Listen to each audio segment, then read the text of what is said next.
Hello, everyone. Welcome back to Ahead of the Chains. I'm Patrick Seifert, joined by Mike DeFrancisco. How are you, Mike? Uh, As we're in that weird spot where the season wrapped up, but there's not yeah, too many storylines going on right now. How's it feel? We're kind of football deprived at the moment. it's like we're in that worst part of the season where it is post Super Bowl before everybody like gets into like the draft and free agency stuff. There's also no baseball on yet, so this is like the absolute dead point of the year for me. So hopefully we can find some stuff to talk about, get through the off season because this right now is like the dead zone. Like second half of February, first half of March, there's just not a whole lot going on yet. So Mhm. I'm hoping we could obviously scrounge something together. But Yeah. I'm doing Well, good. of, I'll do a of little bit better when baseball starts because I love baseball too. Of course, we put our storylines together. We still have an interesting episode heading to you guys. Mm-hmm. We found a way to kind of correlate what's going on in the NFL with what's going on in the NBA a little bit. I'm Yep. not a huge NBA guy. I don't really know if you are, but their storyline about tanking is a huge one that I want to talk about Yes. later in this show. We're going to talk a little bit about the Aaron Rodgers conversations because, of course, there's an Aaron Rodgers conversation. It wouldn't be an NFL offseason in the 2020s without it, Mm-hmm. right? Then we're going to talk about the three teams that we think have the most pressure. But before we get all into all of that, I want to lead this episode off talking about the team that you believe might be in the best position to get back on track. Last season went a little bit awry. How will they find a way to get back into form? What team do you point at in that way? So honestly, I know we're going to talk about a couple of teams, so this is one that I wanted to talk about off the bat. I think the Commanders are a team that's going to be able to get back on track this offseason because obviously Jaden Daniels was such a huge get for them, and he was such a revelation as a rookie. And then last year, it seemed like everything that could go wrong for them did go wrong. Now I understand in 2023, I'm sorry, 2024, they had a lot of uh, one score game luck, right? They beat the Bears on a Hail Mary, they beat the Cowboys on a late touchdown. They kind of just found ways to win, like random ways to win. And so in 2025, we knew that there was going to be some regression in that aspect. Add to the fact that Jane Daniels got hurt, and obviously you had a nightmare season for the Commanders. But with this offseason, with David Blau coming in, I think they're going to run more of a traditional offense. That was one of my gripes with Cliff Kingsbury, right? Was that it was kind of a gimmicky offense. It's kind of a Big 12 offense. We talked last episode about how important under center and how the people have now been deploying 13 personnel. I think the Commanders are going to go back to running a more pro style offense, obviously, and this will be Jane Daniels' first time doing that. I think that's going to lead to a lot more success. I also heard that David Blau talked about wanting to feature Terry McLaurin, like making that a point of the offense. So I think that they have. I like the direction that they're going with offense coordinator. Jane Daniels obviously is coming back. He was sensational as a rookie.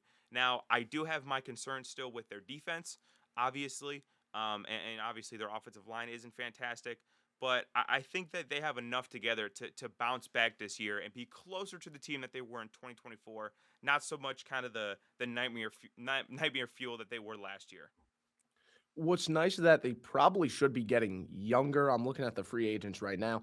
Losing Debo Samuel, very Yeah. likely losing Debo Yep. Samuel. He's probably going Bobby back to San Fran, Wagner, honestly. yeah. Bobby Wagner coming up on 36 years old. Mm. He's going to be a free agent potentially. Zach Ertz going to be a free agent. Von Miller going to be a free agent.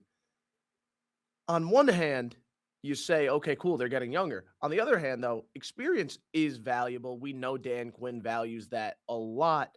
Hmm. How many of these guys do you expect to be returning in that sense? Probably not a lot, and I think maybe that's a good thing. I think maybe a youth movement would serve Washington well. Um, I think again they are going to obviously get some reinforcements in the draft. I do think that they're going to get some reinforcements from free agency. But I mean, and I love him. He's my guy. He's the Walter Payton Man of the Year. Was Bobby Wagner really a needle mover in the year of our Lord 2026? Is Zach Ertz? And Zach Ertz actually was better than a lot of people give him credit for. But I think that this is an opportunity for him to get younger, and this is an opportunity for Jaden Daniels to, again, like I said, grow in that kind of pro style of offense.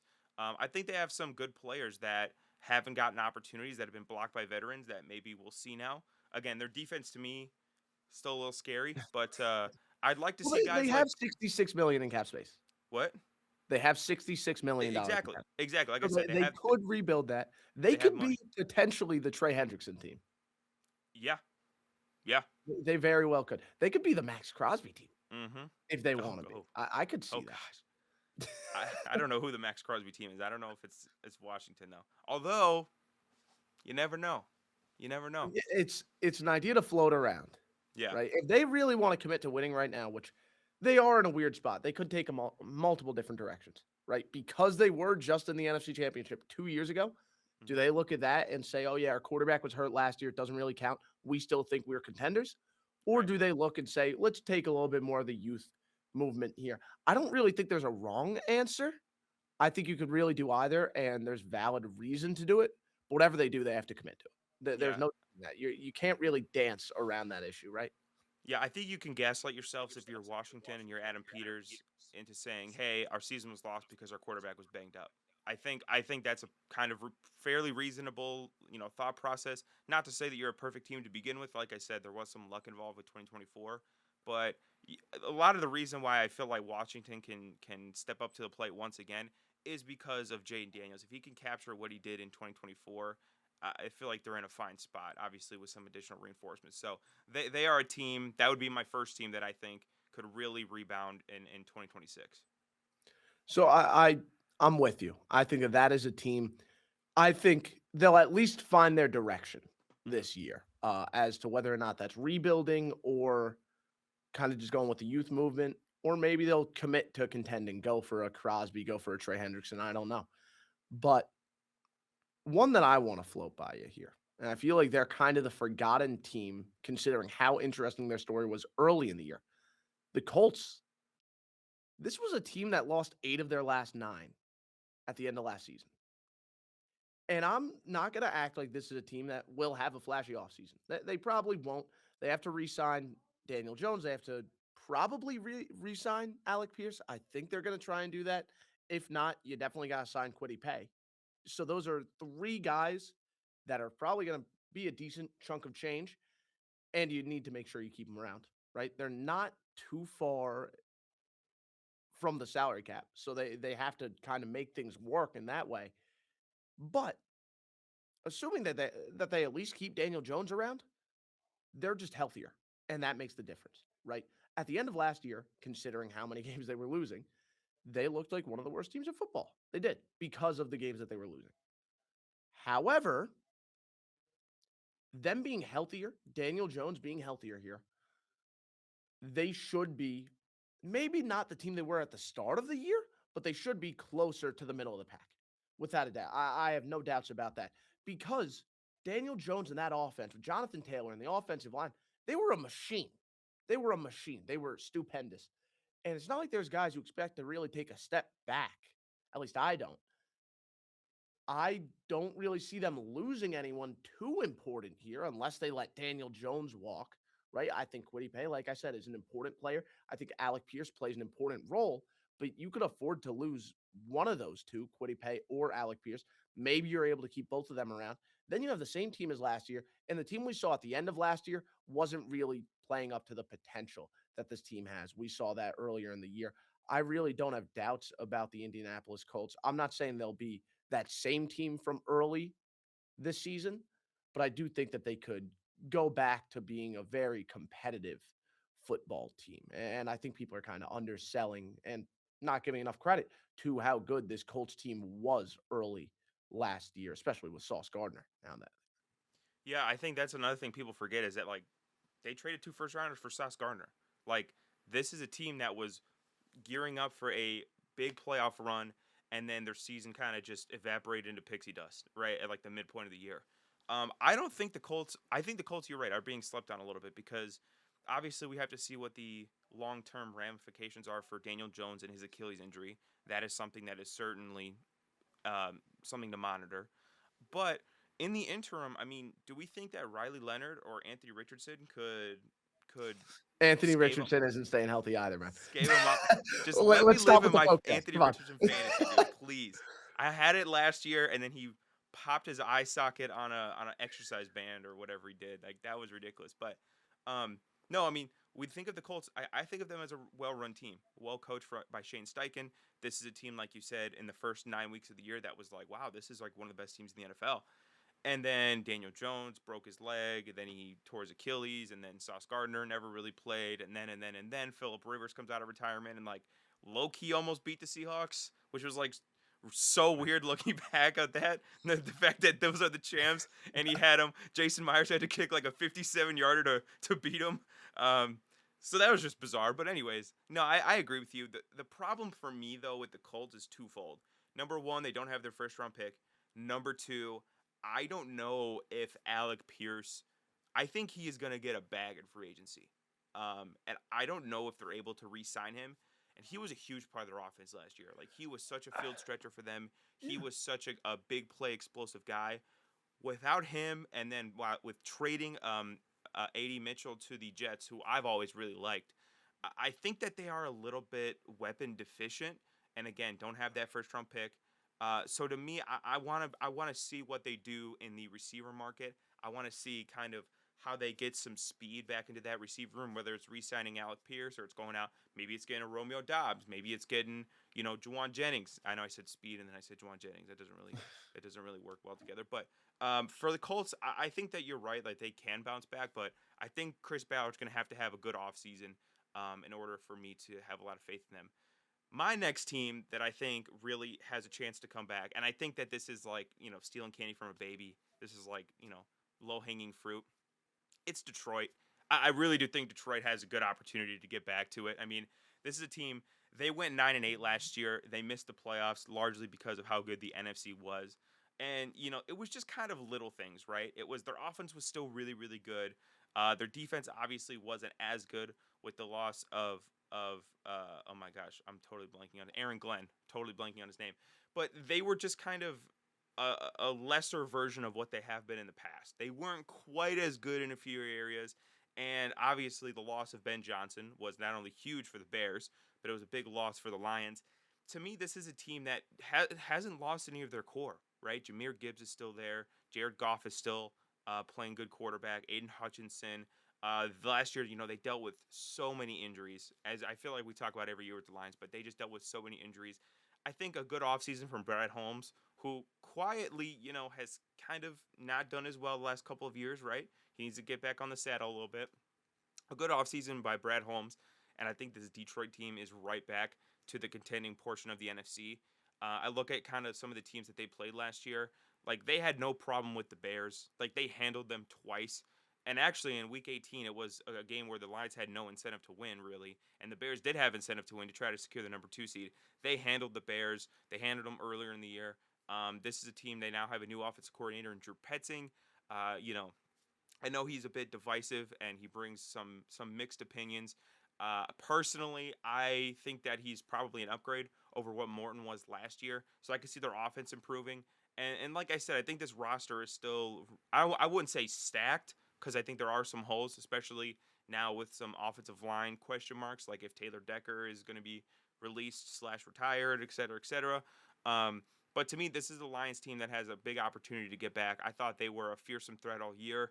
Obviously, they just kind of missed the cut here, missed the cut there. They kind of lost on the margins, I thought, last year. And I could see this team coming back to being a real threat in the NFC. Yeah, I'm looking at the free agents for this upcoming off season. Now, it is worth mentioning that this Lions team is over the cap, 10 Hmm. million over. Yep. But it's not like they have many key guys that they're No. losing, right?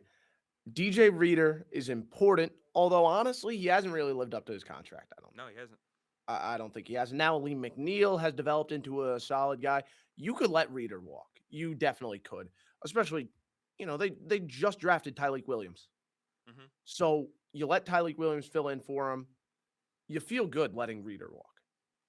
Anzalone, I do think you need to keep him around, right? He is the guy for this defense that calls the shots. He is just a signal caller there. He's the general of their defensive unit. You want to keep him around, but I don't think he's going to be too expensive. I mean, maybe I'm wrong. I don't think he'll be too pricey. No, I wouldn't think so. Although I don't know if you saw, he got in a little Twitter spat with the Lions admin today, so that was fun. Oh, I did not see that. Okay, Yeah, so it maybe was. after that beef, you rely on someone else to step They up. made like a highlight video of like all the past breakups they did for Valentine's Day yesterday for the breakups, and Mhm. he quote tweeted and was like, "Had 9 this year, not in the video at all. Other free agents are in it as well." I was like, "Oh dang, getting Okay. Well, spicy." then maybe they go with Maybe they re-sign Malcolm Rodriguez instead. I was gonna say, Uh, where's Malcolm Rodriguez at, man? I well, haven't he seen him in he's probably supposed to be a 2 free years. agent. I don't. I mean, if they let Anzalone walk, they probably go Rodriguez. Yeah, I think you have to re-sign him at that point. yeah. But I think one of those two are going to stay, right? Oh yeah, And then he plays that role opposite of Jack Campbell, right? yeah. But overall, it's not a free agent class where it's like, yeah, you have to really make sure you keep these guys around. You could let a lot of these players walk and feel fine. Hmm. So I'm kind of with you. Detroit's in a spot where they just have to play better football. Yeah, That's all it's going to take. And last year they had some, unlucky games. right. They did. There were games throughout the year where players didn't play their best football at the worst time I possible. think about games like the Steelers, where it was Yeah. like one play here, one play there, and that's the difference between being 9-8 and sitting on the couch, and 10-7 and being in the playoffs. You know what I mean? It's just those little. I felt like they lost on the margins last year so often. Yeah. Well, exactly. And I don't think that happens again. I think the offensive coordinators are better. I'm with you in that sense. So, yeah, Detroit is definitely a team I look at. Now, really quickly, just one last one. I do want to float around here, although it's kind of cheating because the team made the playoffs. But the Chargers have to bounce back, right? They have to. I mean, offensive line injuries were the story of their season. That is what killed them. Do we think Joe Alt and Rashawn Slater get hurt again? I highly doubt it. Right? I really highly doubt that. They have a way better offensive coordinator. I think the Mike McDonald and uh or Mike McDaniel, sorry. Mike McDaniel and Justin Herbert marriage can be awesome. I think that could be really, really fun.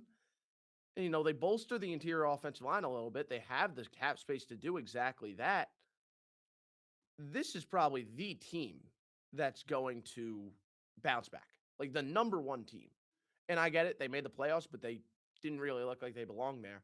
They're going to be so much better this year. I have no doubts about that whatsoever. I just want to throw that out there really quick because, I mean, this is the team I'm really watching all Yeah, offseason. that's definitely cheating, but I also agree. Like, like offensively, I mean, there was a reason he got one MVP vote. Shout out Sam Monson. Justin Herbert was out there just trying to survive, and it was not at all a functional offense for parts of the year. I mean, they kind of duct taped it together. They made it work to a certain degree. Obviously, their defense was awesome, but I agree with you. With some additional health on the offensive line, they should be much better. My question for you is, how big is the subtraction of Jesse Minter, who now goes to Baltimore? Sneakily was going to be one of the teams that I thought of. I did think, picking Lamar and everything was a bit too easy. But how big is that subtraction? Is that equal or worse than the addition of Mike McDaniel on the offensive side? Like, do you kind of see maybe this Chargers defense that had been so good the last couple of years taking a couple steps back with the loss of Minter? Is it bad? Maybe I have too much faith in Harbaugh here. I trust Chris O'Leary, who they brought in to replace him. He's not a guy that we know too much about. He's not someone with too much experience at the NFL level. He's kind of a wild card, but he's from that staff, right? He is from that staff. And so far, these McDonald guys on the defensive side have worked very well. This is the extension of the McDonald tree.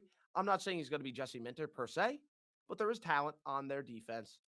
And I trust that he's going to be able to run the scheme at a good enough level for them to still be a good defensive unit. Maybe a little bit of a step back, probably, but I think that offense is going to be a lot better. So I think it doesn't even just even out. I think the offense is going to be way better, and the defense is just going to take like a minor step back, right? So yeah, Yeah, I think I the can see Chargers that. will be here. I could I see think that. they'll I be great. think maybe, like you said, they're not as good defensively, but they're much better offensively. Um, Yeah. are we thinking this is a big year for Amarian Hampton? Are we thinking he's going to be a 1,000+ yard rusher, or do you think they're gonna say, listen, we've invested so heavily into our receiving room, Johnston, McConkey, Trey Harris obviously was making plays last year. Keenan Allen's still on the team. Are we going to be a passing offense, or are we going to kind of go back to classic Jim Harbaugh football and say we're going to run the rock? Sandra Bullock action. We're going to run the damn ball. What do you see for the vision for this offense? I'll say this: if Omarion Hampton can run outside zone at a really high level, they're going to lean on it because that is what McDaniel likes to do. He loves his outside zone. If they can spam it, they will. But with a guy like Herbert, they're going to get him going. I have no worries about that. I think it's going to be a decently balanced approach, is what I will say. Now let's move over to kind of the opposite side of things. Those teams are all in pretty good positions to have a good offseason.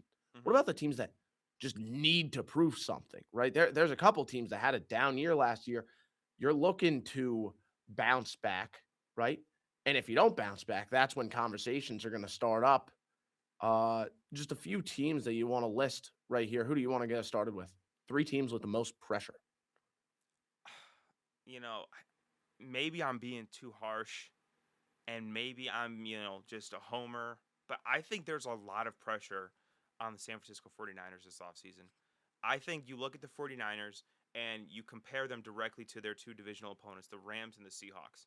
The Niners, I understand were hurt this year. I understand they had injuries. But if you're being honest, if you're a Niners fan, if you're a part of the Niners front office, the Seahawks and the Rams right now are lapping you. And John Lynch for the 49ers has had multiple drafts in a row without a lot of high impact starters. I mean, really, like look at the Niners draft history over the last few years. They're still kind of coasting on that, late 2010s, early 2020s kind of gold rush that they were on, pun intended, by the way. This is a team that really doesn't have a great young core, right? Their core currently consists of an old offensive tackle, a running back about to be on the wrong side of 30, Brock Purdy, a tight end on the wrong side of 30 who's dealing with a season ending injury, a defensive end who's dealing with multiple season ending injuries, multiple ACL tears, and a linebacker who also was out for the entire year with an ankle injury. I'm not saying that this 49ers team is going to go like 4-13. I'm not predicting like the sky is going to fall, but I think this is a 49ers team that is in desperate need of a really good offseason. Again, they saw their divisional opponent, Seattle Seahawks, win the Super Bowl on their turf. If it wasn't going to be them, it would have been the Rams, right? So just on that point alone, you're behind. And again, you see these teams around the league who have stocked themselves fresh with so much young talent. So many high impact young players on their rookie deals. Some of those guys are about to get paid, like Puka and JSN, et cetera, et cetera. But this is a 49ers team, I think, that has lost that front office magic that they had years ago. And they are in a position where their former or their current core is starting to age and get injured. This is, to me, is a team under a lot of pressure in this offseason. You do not want to be the third best team in this division. Like, it is very, very difficult. So I think, again, obviously they had a good year, and you could definitely, tip your cap at the job that Kyle Shanahan did last year. He did a phenomenal job given all the injuries. But I'm looking at the 49ers front office, and I'm saying I need some wins here. I need some really good high impact young players because right now, like, who do you love on the 49ers on their rookie deal? Right? I don't think that you love anybody. You might like Ricky Pearsall, you might like a couple of these other guys, but this to me is a 49ers front office that it has a lot of pressure on it right now. I'm with you. I think if you want to extend that window, you got to start hitting on these guys that could propel you to that level because you're spot on. Upton Stout was a good rookie, right? Yeah. He wasn't standout. No. Mikael Williams, we saw some stuff and then he got hurt. Yeah. But again, he's coming off an injury. Ricky Pearsall, we've seen things, but he hasn't been able to stay healthy. So, yeah, I mean, who on the rookie deal has really been an outstanding player? Yeah. Mustafa, maybe? No, he's okay. Well, I there mean, you go. So there's really no one here that stands out except Dominic Puny, possibly. I'll maybe give him that nod, but even that's being generous, right? yeah. There's no George Kittle. There is no one like that. And they're not a team that has really been excellent in free agency either. They're not a team that really has that outstanding amount of cap space where you can bring in a big name free agent. It's going to be the Purdy show. And Purdy has been good, but how good will he be when he has to have an entire season? No Christian McCaffrey. All these guys are starting to decline. That becomes the story. And you want to avoid that as long as you can. I'm with you. There's a And lot now of no pressure on Robert this Saleh team. either. He left for Tennessee. I totally Yeah, forgot to mention that. but it is really nice. They were able to get Raheem Morris.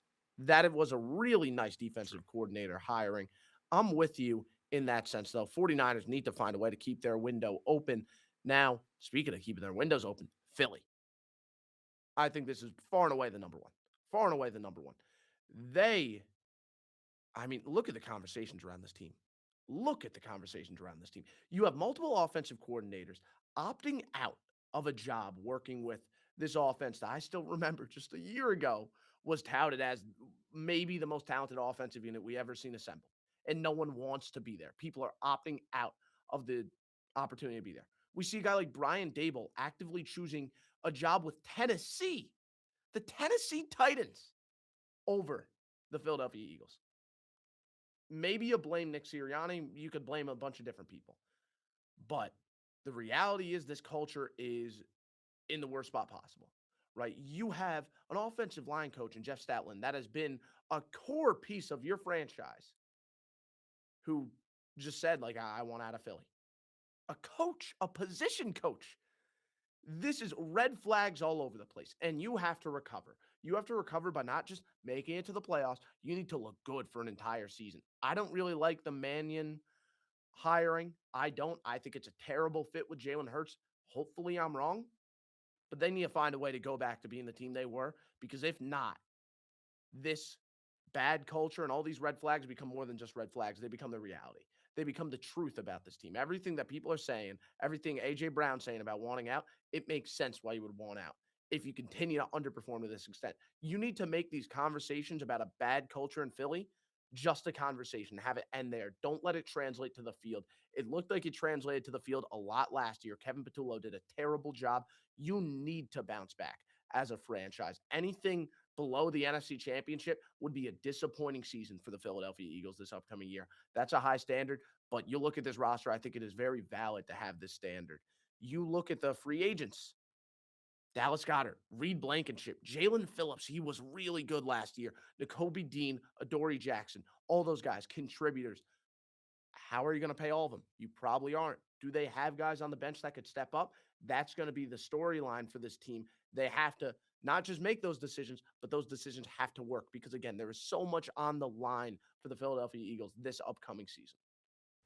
Yeah, it's so funny to me. I mean, I know we've talked about this, but when have you ever seen a Super Bowl champion as of 380 days ago being talked about the way we're talking about this Philadelphia Eagles team?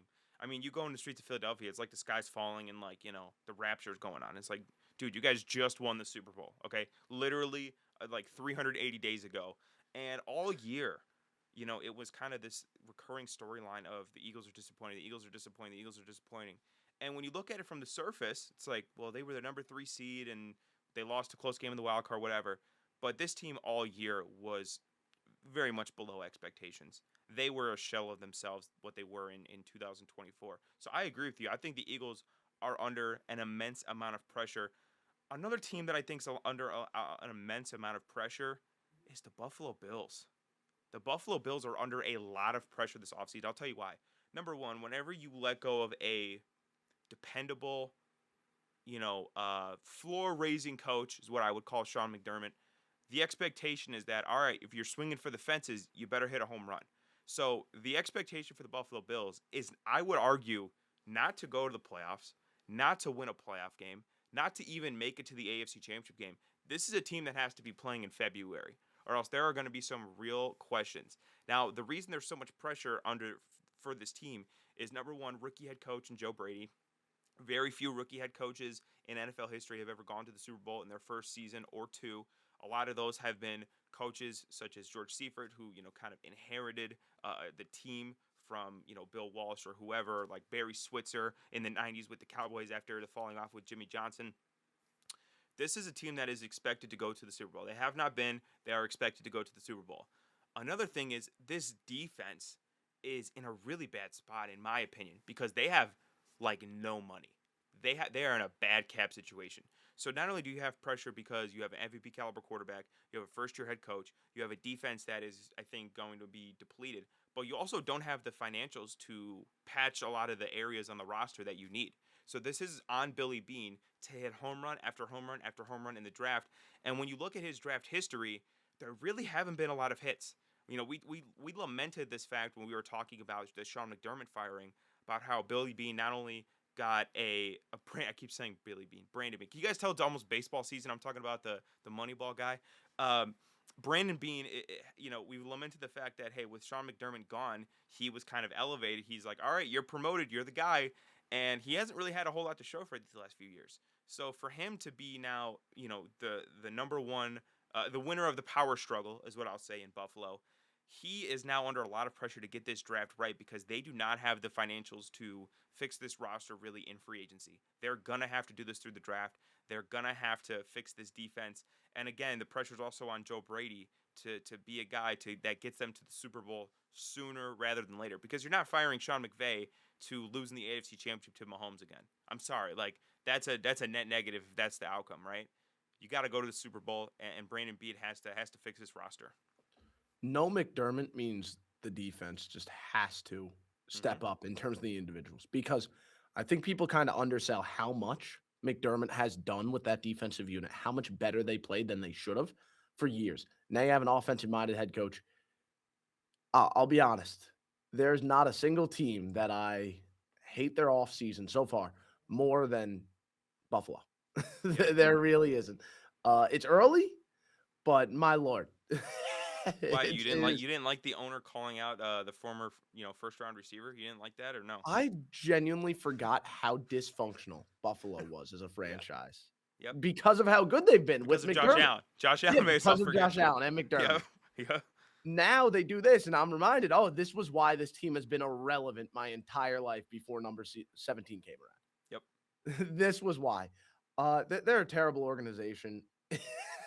And yeah, I mean, prove me wrong, right? Because Yeah. right now the standard has been set. You guys are terrible.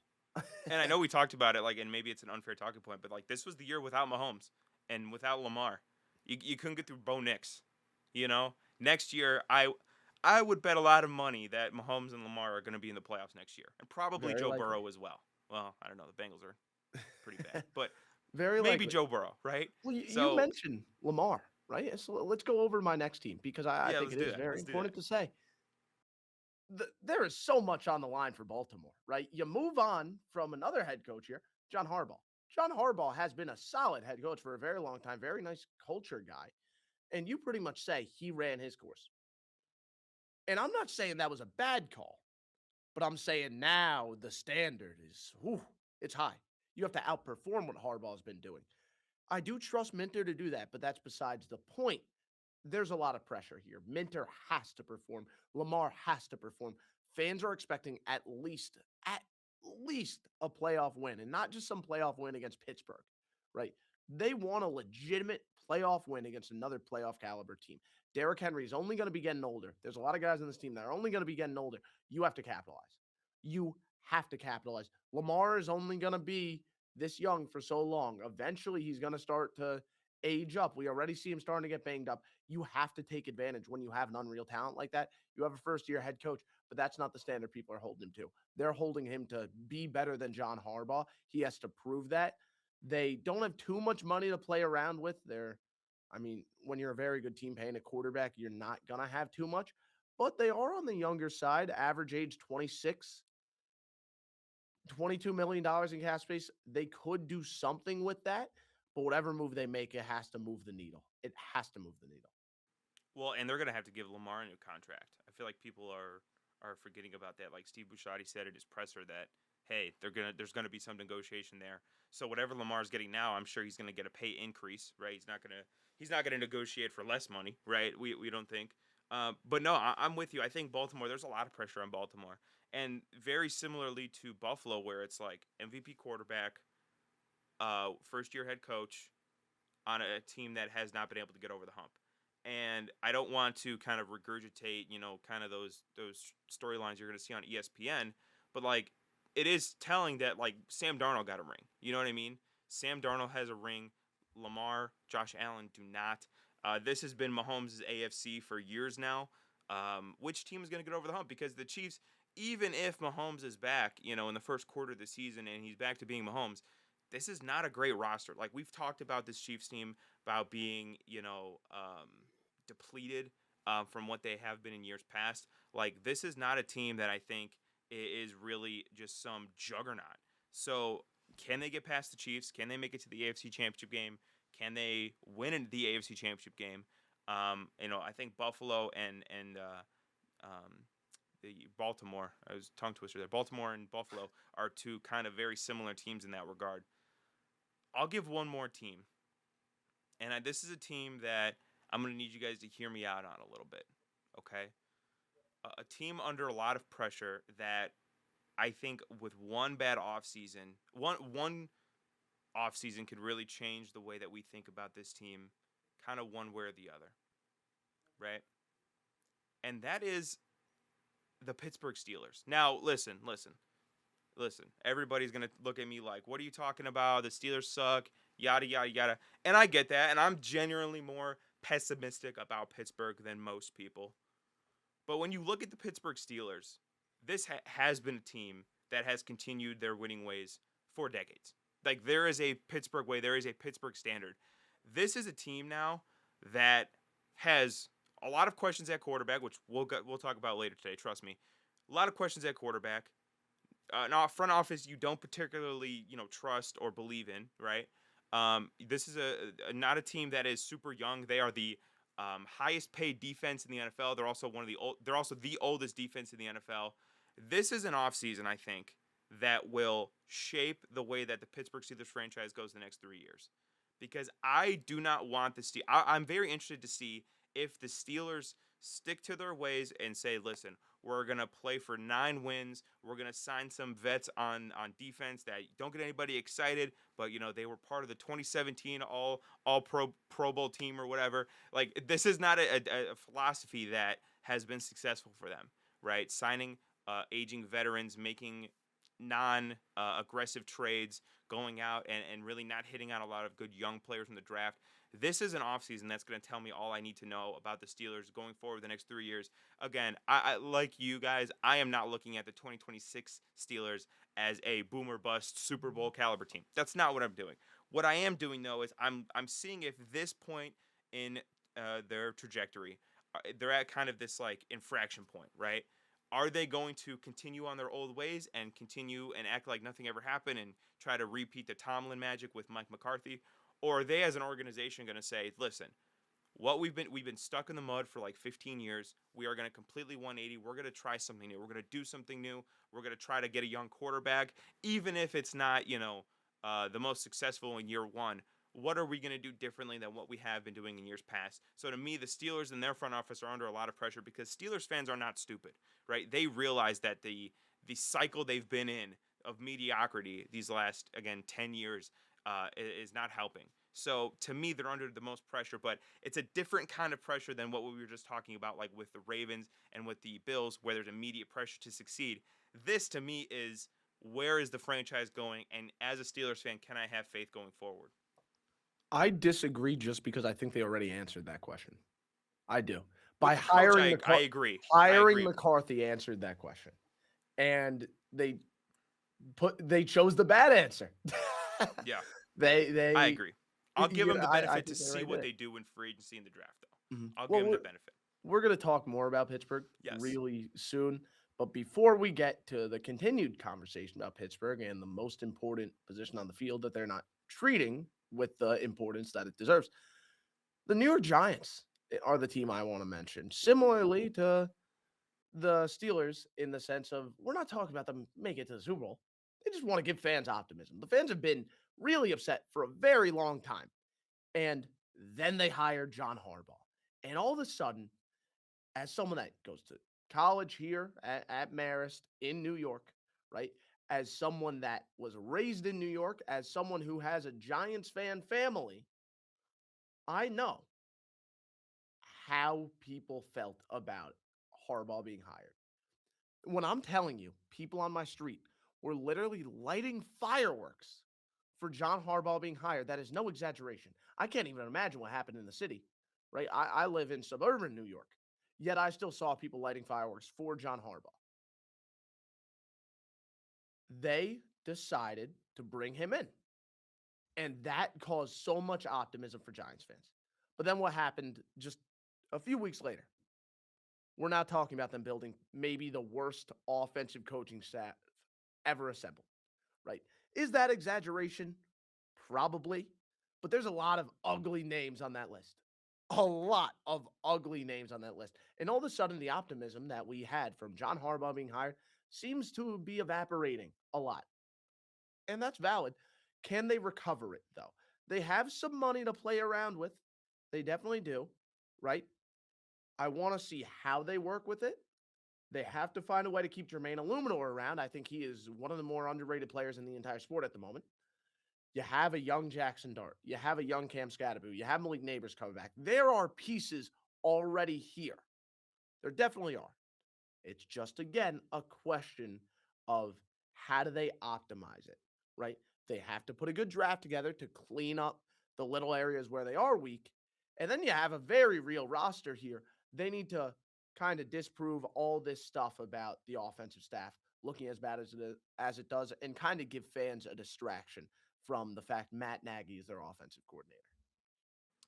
So I know I didn't just hear you disrespect 2018 Coach of the Year Matt Nagy. I know those words did not come out. No, I'm clearly joking. I think I think you're absolutely correct. And I don't need to tell you you're correct. 'Cause I don't live in New York, and you do, so you have more of a firsthand indication of this. But the optimism from John Harbaugh getting signed to Matt Nagy being announced as the offensive coordinator, it cratered pretty fast. Um, I agree with you that I think John Harbaugh obviously is not a X's and O's schematic coach like a Mike McDonald or a Sean McVay or a Kyle Shanahan or like a Jesse Minter, who is now his successor in Baltimore. So for him, the key is going to be to assemble as good of a staff as possible. And Matt Nagy being the offensive coordinator selection, God help us all. I think that Matt Nagy was a guy, obviously, he was in Kansas City for the least successful Patrick Mahomes years. And, this offseason, it was kind of telling to me because he was their offensive coordinator and could have come back. And they're like, no, we'll take Eric Bieniemy. We want Eric Bieniemy back. We're not going to have Matt Nagy coming and replicating that. And then, obviously, Andy Reid was like, yeah, hire him. And he told John Harbaugh to give Matt Nagy a shot. I also saw, I don't know if you heard this, John Harbaugh reportedly had extensive conversations with Rex Ryan about being defensive coordinator. That is kind of the most John Harbaugh thing I've ever heard in my life. And I actually don't doubt that one bit. Like, I don't think, I think if it was John Harbaugh's way, Rex Ryan would be the defense coordinator right now. So I agree with you. Like, the Giants are under a lot of pressure. They are a team that is seen as a lot of people's trendy pick to, like, kind of go from zero to hero, right? And probably were my pick as well up until I saw Matt Nagy. That kind of scared me a little bit. But there's a lot of talent on this team, obviously. But we see it all the time. You can have as much talent as you want. We just talked about the Eagles, right? You can have as much talent as you want. If you have poor coordinators, it kind of all goes out the window. So safe to say, like you said, the Giants, clock's ticking a little bit with them, and Matt Nagy wasn't exactly the most inspired hire in the entire world. I'm really surprised that wasn't a more desirable coordinator job Right? than some of these other places. Like I preferred New York.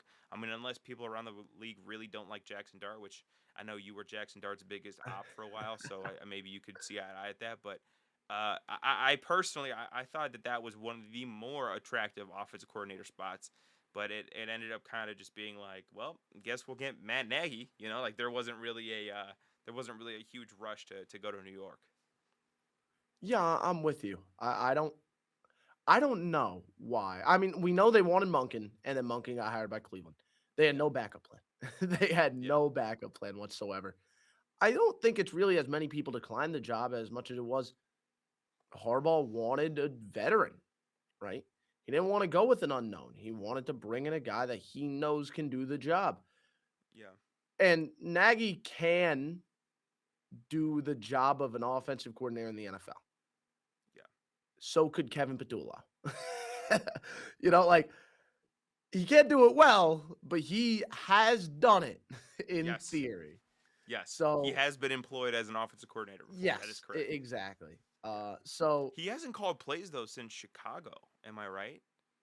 yeah, I mean, Because Andy Reid's been calling the plays, so he hasn't called plays since like 2020, but 2021. again, like, don't dis. Let's be honest though. Okay, the Chiefs in 2022 led the league in points scored. This was still the year after they got rid of Tyreek Hill. So don't give me it's Tyreek Hill. Don't give me the supporting cast got worse. The year after they got rid of Tyreek Hill, they led the league in points for. Led the league in points scored. The next year, Eric Bieniemy's gone. Matt Nagy's the OC. They stepped down to 15th. This is still prime Patrick Mahomes. Like, I'm sorry. Yep. It's inexcusable. It is inexcusable. And He is everybody's like, wow, terrible. what happened to their offense? They don't really do anything until late Matt in Nagy games in the happened. playoffs. Yeah. Matt Nagy happened to Matt their Nagy offense. happened. So now we move back to the other laughable team from the East Coast area, upper East Coast, Northeast Coast area. Uh Pittsburgh. We go back to giving them their deserved dookie. They are not making the right decision at quarterback, it appears. Deciding to run back the Aaron Rodgers experience, assuming he's willing to do it because it's Aaron Rodgers, because nothing can ever be set in stone with Aaron Rodgers Dude, he's ever, such a right? diva. He is such a diva. It's crazy. It is the same thing every year. It It's is. unbelievable. How many years has it been since he it's been 5 straight years of him threatening to retire, right? Dude, it's been 5 straight years of him threatening to retire, and before that, he was showing off his feet at the press conference, and before that, he was talking about, oh, I hate my life in Green Bay. No quarterback has ever had it worse than me, and then goes to the Jets, but whatever. Like, he's just a drama queen, man. Like, I hate when he's like, the media, they never leave me alone, and it's like, And yeah, then he'll because you actively agitate. go on these media shows. Because you actively dude, you book Pat McAfee every week. Of course, the media's gonna talk about you every week. Like, he just drives me insane. But of course, now with his old buddy, his old fling, Mac McCarthy in Who Pittsburgh. This Um, is the funniest thing about it. It's not like it's been like 2 years since Mike McCarthy and Rodgers it's has been like played together. It's 8. been like a decade. Yeah, yeah, dude, what the hell? This should not be happening. Mike McCarthy's last year was what, 2018? So we're going on 2026. Yeah, I think it was like 2018. So we're looking at, oh yeah, guys, Mike McCarthy and Rodgers, they're like this. They're like this. Like, no, that's Of not course, even dude. close. Yeah. He hated McCarthy, right? Isn't that Dude, what? well, he hated McCarthy, and again, there was this whole thing where he hated McCarthy, and it just didn't work out at the end. Blah blah blah, whatever. And he also apparently hated, and I'm blanking on his name. One of the assistant coaches that Mike McCarthy just brought in, he hated him. And Aaron Rodgers, known forgiver of grudges, I'm sure is totally okay working with this guy again. So I don't understand why the Steelers are trying to run back like the 2010 Packers, 15 years too late. But I guess they beat him in a Super Bowl, and they've just been infatuated ever since. But this is like I don't know, a guy and girl they date in high school, and then they're 45, single and broke, and they're like, "Do you guys want to run that back from 1985?" And they're like, what the hell? This to me is such a weird pairing. The fact that the Steelers want him back with McCarthy, the fact that Aaron Rodgers is like, I don't know, should I? He's playing this cat and mouse game. This is the most dramatic 9-8 I've ever seen in my life. This is insane. We're doing all of this to go 9-8, man. What are we doing right now? It's the only thing missing is Nathaniel Hackett. Dude, That's the only thing. who's he the OC of He now? signed with Arizona. Yeah, dude. If he wasn't in Arizona, he would be in he would be in Pittsburgh. Pittsburgh, loving this, dude. Yeah, but Anybody heard from Randall Cobb lately? What's he got going on these days? Is he still from a kicking real it? standpoint, though? Yeah. This is a team that, I mean, you already made your announcement of, hey, we're fine with 9-8 by hiring McCarthy.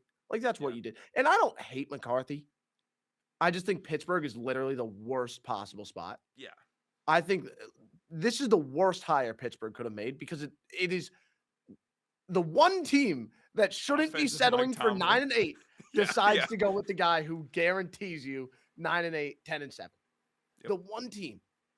And You are not going to course, win more than 10 games, and you're not going to lose more than 7. you don't win Super Bowls in this league by being complacent. It doesn't happen. And McCarthy was a complacent hire.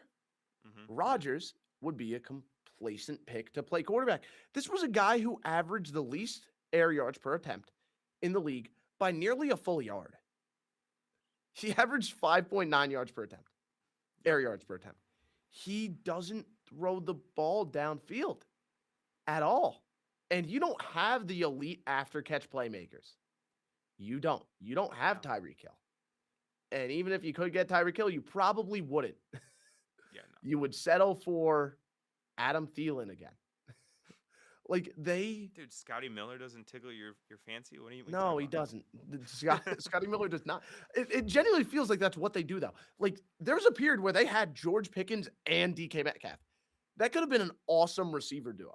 Yeah. But instead, they chose to get rid of George Pickens because they didn't want to be awesome. They wanted to be mediocre. Yeah. It- Imagining George Pickens and DK Metcalf on a single team though is objectively hilarious. It would have It been is objectively like I get hilarious. it from a personality standpoint, but like you're the Steelers. Like diva receivers No, are what you do. dude, I think, talent is talent. Like if you got two guys that are crash outs, which DK was much more of a crash out this year than Pickens, I think we gotta flip the script on that a little bit. Like it doesn't matter. Like if you have two really good receivers, those are something that you just don't have. Like you just deal with it. And what do they get in return? Like a fourth? It's not like they got premium. Exactly. It's not like they got premium. It was a fourth. Well, they did it And to then avoid the Pickens put up contract. like 1,500 yards this year with Dallas Yeah. behind CeeDee Lamb. They Like, did it to avoid the contract, but either way, it's because they're paying everybody you're on their paying defense DK who's Metcalf. old. Yeah, DK Metcalf is getting paid like the fourth most money per year. DK Metcalf's got 150 million guaranteed. Like, Yeah, dude, like what?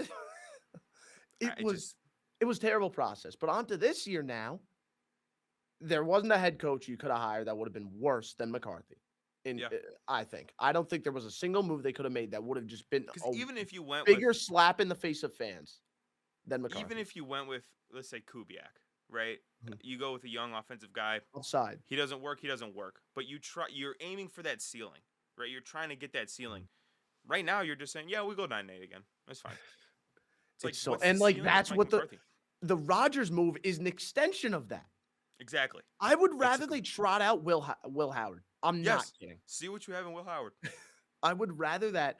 I would rather they run Wildcat for the entire season, go full 2008 Dolphins. At least there's upside there. You know exactly what this is. They're picking, And this isn't a team where going 9-8, 10-7 would do much for you as a franchise. It would just make fans upset. they're picking like 20th, 21st.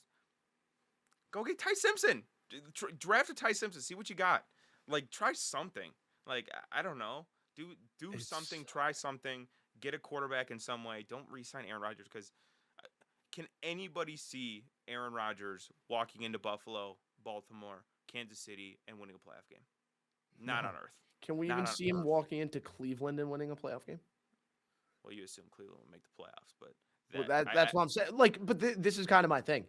yeah. At least I could say Cleveland can make like some miraculous run, like on some like 2023 Commanders BS where like no one sees it coming whatsoever. Whole Like, division. I'm Whole division saying 7-10. there are 8-9. 31 teams that could have a playoff win this year. The Steelers are the 32nd. 32. Like, and I'm not saying they're the worst team in football, but I'm saying their 30th. ceiling is legitimately the lowest out of every team in the league. I would agree. There's a legit argument to be made. Their ceiling is the lowest out of any team. Yeah, that's Like, exactly lowest what out I'm of any saying. team. Their floor is High, 15th? yeah, it's Yeah, like cool. 15th. Yeah, that's awesome.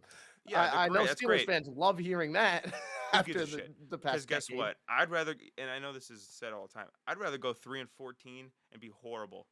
All right, get them all out. We're gonna get new draft picks. We're gonna have a whole new batch of players. Then just be 9-8, picking 20th every single year. You know why you haven't been able to get a quarterback? Because you're 9-8 every year.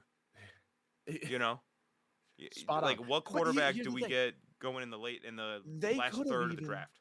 They could have even like brought in Malik Willis, a nice project. Kyler Murray. I would have loved Kyler Murray in Pittsburgh. Well, Kyler. That would have been awesome. That would have been That'd awesome. be interesting. It would be a At least you're really cool trying story. something There's new with legitimate Kyler. upside. I would rather Tua. I would rather Geno Smith. I would rather Gino would be solid, actually. Joe Milton. I would rather Anthony Richardson. I See, would Joe Milton rather would just be the Clayton anti-Aaron Tune. Rodgers offense. I would They'd just be rather ripping bombs all day. there's so many like there are so many guys. I would rather PJ Walker from the Houston Roughnecks or Jordan Teamu from the St. Louis Battlehawks. Who's that one Then guy? Luis this. Perez from the Birmingham Stallions. Oh, it's so bad. It is terrible. It's just, I just don't know what, like, can you really look your fans in the eyes and say, we're trying our best this year. We're going to compete. Welcome back, 39-year-old Aaron Rodgers. Like, No. you can't do that. You It can't is- do it to your fans. Like, it just, Again, I don't know. He I would doesn't be throw the irate. ball downfield unless he sees like a guaranteed one-on-one and then he just throws it up, Like, right? what's the path to success there? You Well, think not Aaron not only Rodgers that, again turns the clock back 10 years? Your old and an expensive defense turns into the '85 Bears, and Mike McCarthy coaches like it's 2010. Is that the plan? Is that like that's the plan? not I only don't that, know. right? It's not only okay this year, right? Down the line, first off, okay, you're gonna go 9-8, which means you're gonna have a lower pick. That's stupid.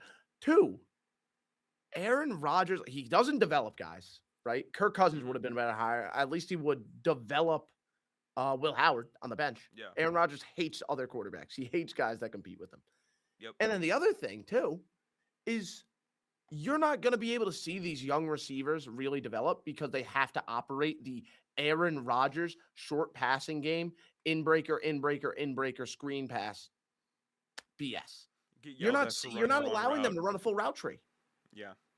You have to run the Aaron Rodgers offense, and that doesn't allow guys to develop. It is No. actually like the nightmare scenario. Yeah. And it's so funny to me because when Mike Tomlin stepped down, like there was a legit opportunity. Like I said, this nexus point of the Steelers franchise where it's like, what direction are we going in? This is an opportunity for us to reset. Mike Tomlin was obviously phenomenal for us. It was 20 years. It was a good 20 years, whatever. Let's reset. Let's regroup. And then it's like, oh, Mike McCarthy's the head coach, and we're bringing back Aaron Rodgers, and it's just like it just feels so anticlimactic for a Steelers fan. And again, like I would ask them like what the plan would be. Like what's the plan? You're gonna go 9-8 with Aaron Rodgers again. Who's how are you gonna get your quarterback in the future? What key young pieces do you have? I don't know. And we talked about this last year with the T.J. Watt contract negotiation, where it's like if you're gonna sign T.J. Watt and he's gonna make all this money, as he's deserved with the type of player he's been, you got to compete soon. Like this is not like a 3-4 year whatever. If you pay TJ Watt, you tell me we can be competitive in the next few years. And that TJ Watt, I mean, he's been collecting his check, and I just don't see the pathway. So then it's like, do you trade TJ Watt? Like, I, you don't make life any easier for your front office. Or I guess the front office will be doing this, but you just don't make life any easier if Aaron Rodgers is the plan going forward. Hey, at least you like what even is the benefit of going 9-8 at this point? The fans don't like it. No, So what like is shouldn't that be the priority from a business standpoint? Shouldn't you I be trying think to give the fans what they some want? people can't shake the allure of the Steelers, like the legacy of the Steelers. Yeah. I think that to the Rooney family is more important than sustain long term success. It is we are the Steelers. We are the premier franchise. We are not a losing franchise. We're not the Browns. We are not the Jets. Like we are not one of these loser franchises. And I don't think anybody is putting the Steelers in that same kind of sphere of teams, but I think they just cannot to like admit to themselves that we are currently a losing team. I think that it's against the Steelers. It's against their history, their legacy, their whatever.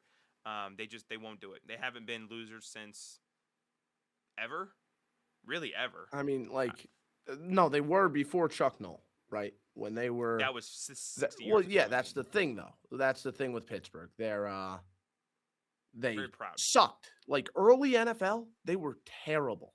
Oh There was a yeah, but point where they had to merge with the Eagles to become yeah, the the Pittsburgh Seagulls. Steagles, Philadelphia Steagles, one of those two. I mean, Terrible that team was name. I can't before. believe I that's mean, the real. '70s they were good with Chuck Noll, and then Yeah. obviously after the '70s and '80s, Bill Cowher was good. He won a Super Bowl. They Mhm. were competitive every year. After Bill Cowher, they got Mike Tomlin. They were competitive every year. Run to a few Super Bowls. So this is a team that really hasn't sucked for like we said, 60, 70 years. And I Mm. don't think they want to. They don't want to go back into that But mode of suck. them sucking got them the first overall pick, which they used on Terry Bradshaw There you and go. sparked a dynasty with it. The Bears sucking got them Caleb Williams. I mean, the Like Bears sucked for a it's long time. Don't get me that's wrong, what but this is, man. there's That benefits. is how this league operates. There's a beauty to the fact that a team can absolutely suck, absolutely be terrible for years or 1 year. They're just absolutely horrendous. And then the next year, they're able to bounce back. And that is the beauty of how the NFL works from a drafting standpoint. And now we're seeing something happen in a different sports league, the NBA, where I mean, yeah, there's beauty to the draft system, but it also encourages tanking. The NBA has a lottery system. NFL, there's not even a luck element to it. If you do bad, you get an earlier pick. It is 100% guaranteed. There is no luck involved.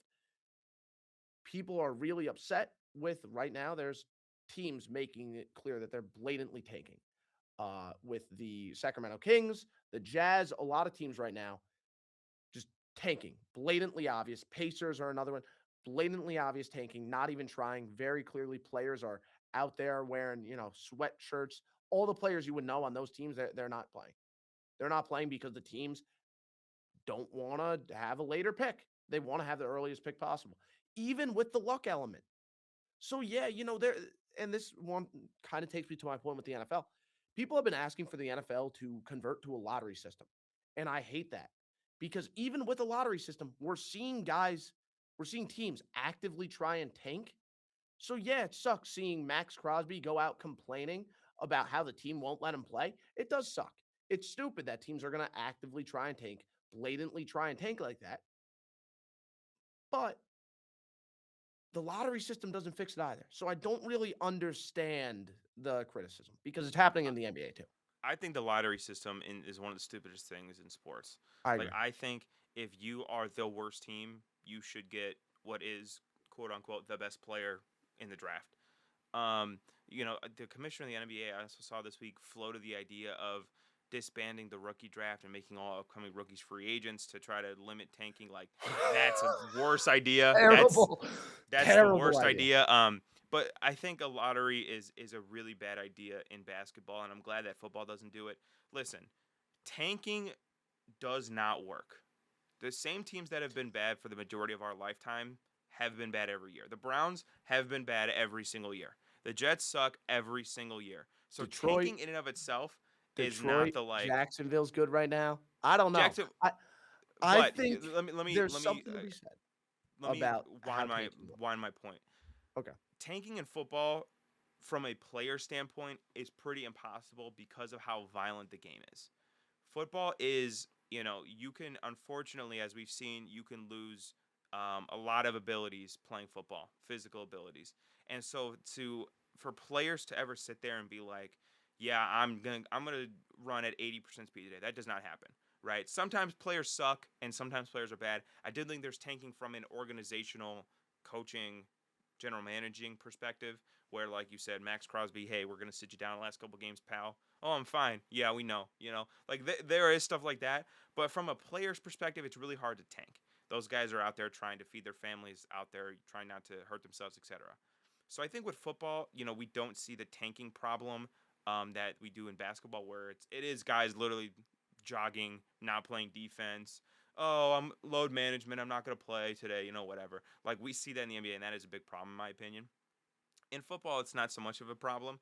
What really is, I think, evident, and if you look at the teams that consistently pick high in the draft every single year, like I said, it's the Browns, it's the Jets, forever it was the Lions. They're just bad organizationally, and no one player is going to fix that, right? No one player. Matthew Stafford was, again, the guy who was the number one overall pick. He went to the defeated Detroit Lions, the opposite of being undefeated, right? They were the defeated Detroit Lions going 0-16.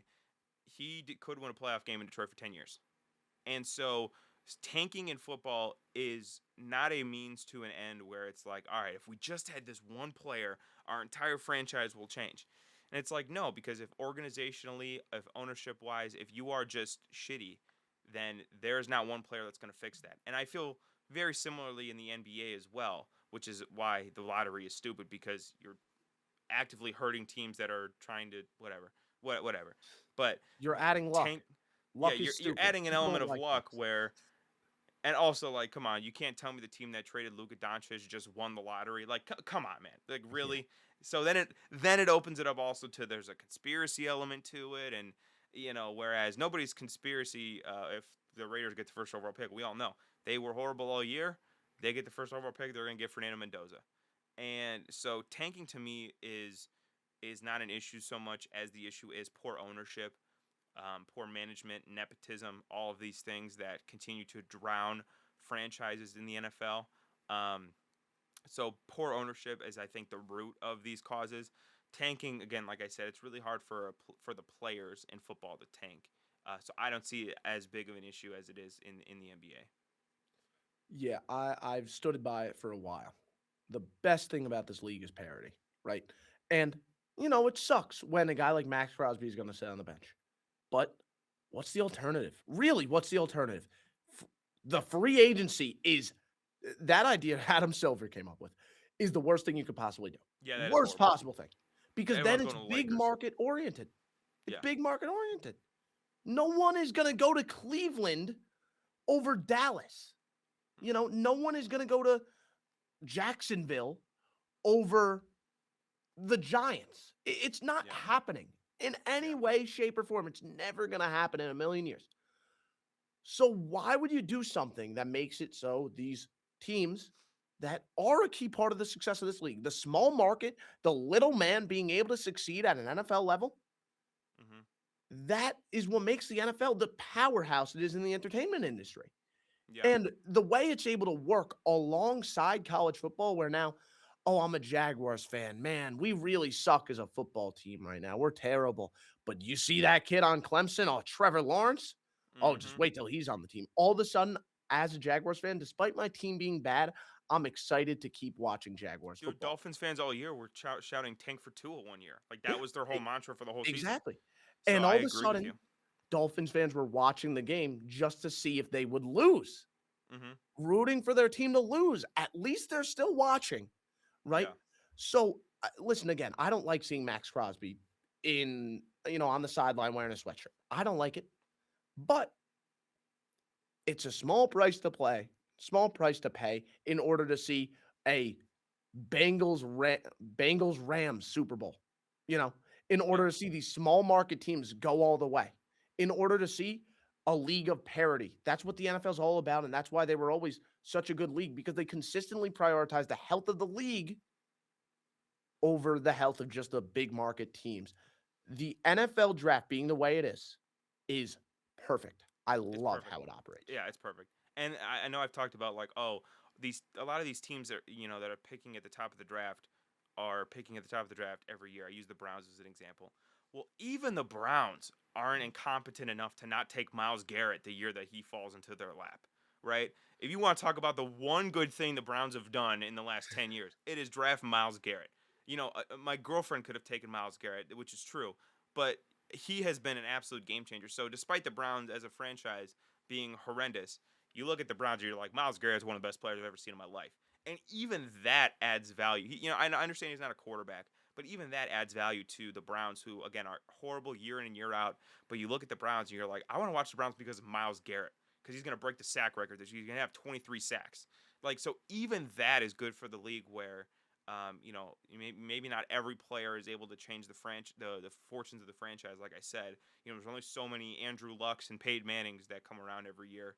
But, it gives people hope. It gives people something to look forward to.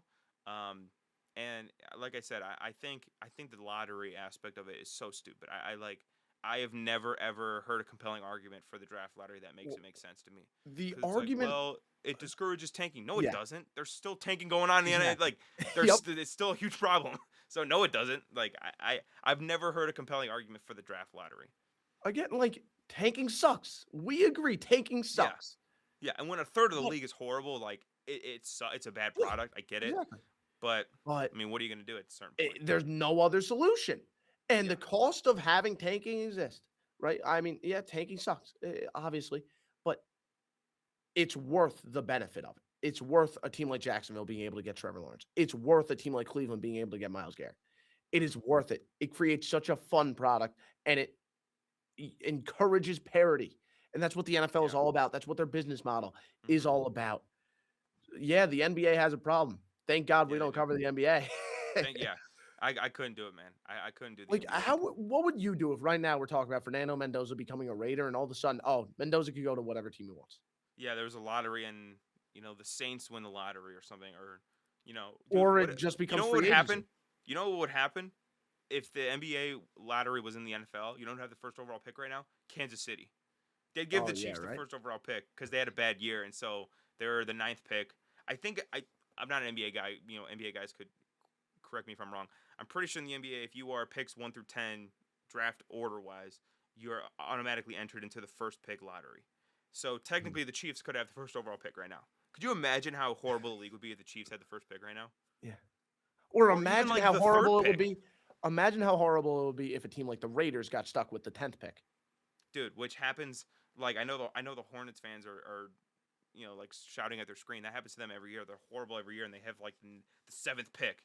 It's like, dude, what are you gonna do with Brandon Miller? Like, he's Yeah. not gonna save our franchise. Like, you know what I mean? Yeah, So it's terrible. no, It's it's terrible. terrible. And Um, I'm just glad. I feel like this should be the nail in the coffin of the argument because there has been a community that has been saying the NFL should go lottery. no, No, I think now it's a done discussion. The God fact no. tanking would still happen, like we're seeing happen Yeah, at a way more drastic rate than it ever has at the NFL, by the way. yeah, I mean, now I think it's a closed book, ended discussion. The NFL, the system they have, again, it's not perfect, but there's yeah. no No, perfect way to go about it. I would say it's the best course of action. I would say if you think that tanking is such a problem in the NFL, and you're like, I want to do everything I can to take away tanking, you look at the owners that are consistently horrible and you make them sell. Make Jimmy Haslam sell the Browns. Like that. That's Just my do that solution. anyway, whether or not you think Yeah, we'll tanking is just an do issue. that anyway. Yeah, like Al Davis, you got like 2 years, man. Pick it up. Yeah. Or Mark Davis, excuse me. I was gonna say, I know your dad's Al Davis. You got like 2 years with Mark Davis. Get your bowl cut in shape, man. Like there are there's a lot of bad owners in the NFL, and that is the biggest threat to the product, in my opinion. Um, so I would say, all right, if you're a team that's been horrible for 15, 20 years, you gotta sell. Sorry, you're not cutting it as an NFL owner. Sorry, you're hurting our product. You know? Yeah. I'm with you. I'm with you. Yeah. Well, I mean, how much? This is a separate conversation. I don't want to get off on a tangent. How much of the fortunes of the Washington Commanders changed when Dan Schneider sold? oh, everything. They went to Literally the NFC Championship game the instantly. first year. Like, like Dan Schneider was Got their holding them best down. quarterback in how long? Exactly. Like instantly. So Exactly. yeah. So, I I think ownership is a bigger issue than tanking in the NFL. You could argue that for the NBA as well. I'm not as well versed into the ownership structure in the NBA or like who owns what team, whatever. But yeah, that's my 2 cents on that. All right. Well, that's it for this episode of Ahead of the Chains. Once again, Patrick Cipher, Mike DeFrancisco. Hope you all enjoyed, and we'll see you again next time.